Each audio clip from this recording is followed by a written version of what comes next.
Welcome up, welcome up, welcome up. Welcome up, soul family. Welcome up. Welcome up.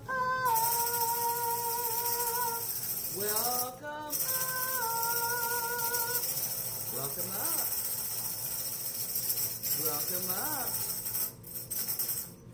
I have a new tool. I love this. I have another tool too. Yes, welcome up. It was a gift from a dear friend of mine. So I just want to send my friend a thank you. Thank you. Welcome up. Welcome up, soul family. So I'm sitting here and I'm meditating. And, I have my coffee in my yellow cup. Yellow may be very significant. I have been seeing yellow everywhere. Like, I was in my bathroom and I looked around. Everything was yellow. My bath mats were yellow. My shower curtains were yellow. The towels that I have been using and washcloths, they were yellow. There's a lot of yellow. Tap into the frequency of yellow, okay? Tap into that. So, I'm just going to jump right on in. The rapture has already happened, okay? Many people, some people are waiting, or whatever the case. The rapture has already happened. And it knocked on everyone's door to be heard. And people had the free will to either say, hey, okay, I hear you. Or, don't want that. I'll do my own thing. All right? So, I'll do my own thing. My own thing is a part of the ego. The other part is more about your consciousness, which is Christos energy. That's the rapture. Okay, let me slow down. It's not necessarily about a physical person coming through the sky. Okay? That's not it. It's more of it's a consciousness. All right? A consciousness in your higher level, in your heaven, okay? To pull and to be able to receive that Christos energy. So, I'll pin that there so you can think about it. And you can Google Christos energy. Christos energy. It was, you can say Jesus the Christ or Yahshua, because the J wasn't created until the 1600s. So we know the name could not have been Jesus. And we're not going to argue that fact, okay? But it was the Christ, which is Christos energy. So it could be Miss 11, the Christ, or Jason, Susie, or Christine, the Christ. It's an energy. It is a consciousness. And that is what it was all about. Teaching us about consciousness. We're all one, all right? We're all able to tap into this massive universe because the universe lives in us. I'm going to pin that at 3:30. 3:33 too, all right? 3:30 and 3:33. So, there is a battle going on about worth, okay, your self-worth.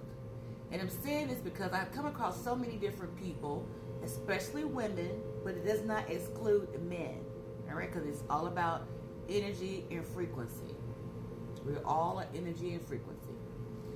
And that battle for self-worth is people are trying to decide if they should leave a person who treats them horribly.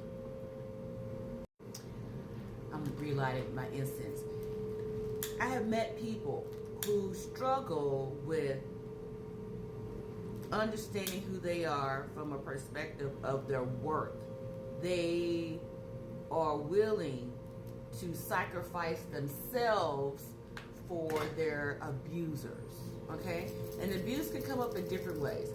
It could be psychological, it could be financial, it could be physical, it could be emotional abuse. It could come in different ways. So, and most of the time, I'm hearing is psychological warfare. That's what it's really all about. Psychological warfare. I'm just going to say that. But as you begin to heal yourself, and when you heal yourself, you release yourself. I take that as confirmation. You release yourself from being attracted to the shadows of what you accept. All right, that shadow, there's an imitation of what you really want, right? For example, I'll talk about myself. I had to release people, okay, who were very intentional of putting me down, very intentional of trying to make me feel less, very intentional of want to put me in third-party situations, very intentional of psychological and mental, emotional abuse, or even physical, all right? But at one time, I thought that was my reality because that's what I grew up and seeing. And so that became my norm. So it wasn't until I began to pull back and understand my own energy, who I am, in which I decided a change in mindset that I deserved better. Okay? When I decided that I deserved better, I began to give better to myself. We cannot look outside of ourselves for the imitation of whatever that is to give us something. That is a falsehood in which many of us have built foundations on what's outside of us. But really, right now, as we go through this massive shift, it's massive across the world, across dimensions,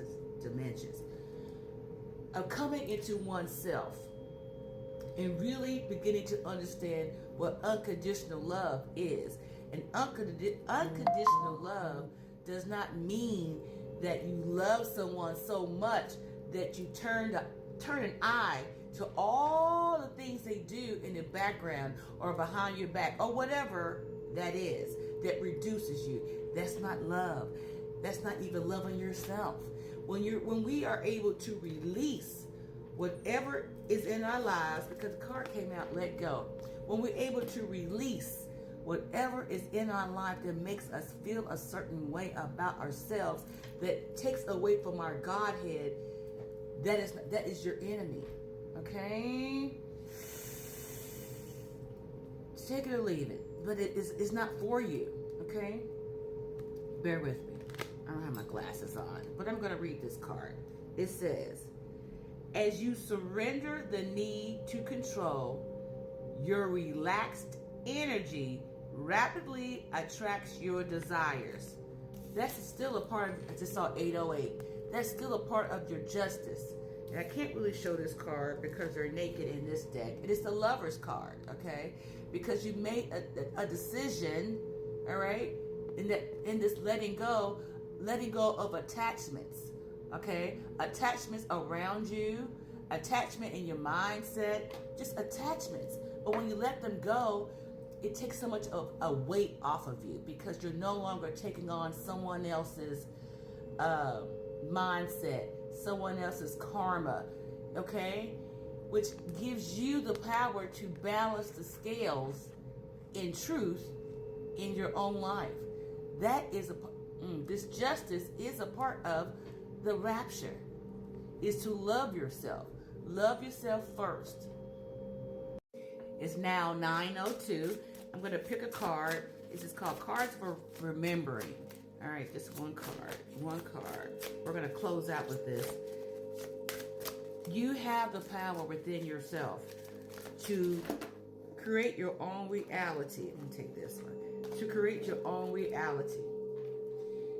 And boundaries. This card says, when I know and express my boundaries, I make it easier for myself and others to honor them. Boundaries. There are boundaries that we all have to have around our spirit. When we have boundaries around our spirit, we don't allow just anything and everything to come in and seek dominance over you, over us.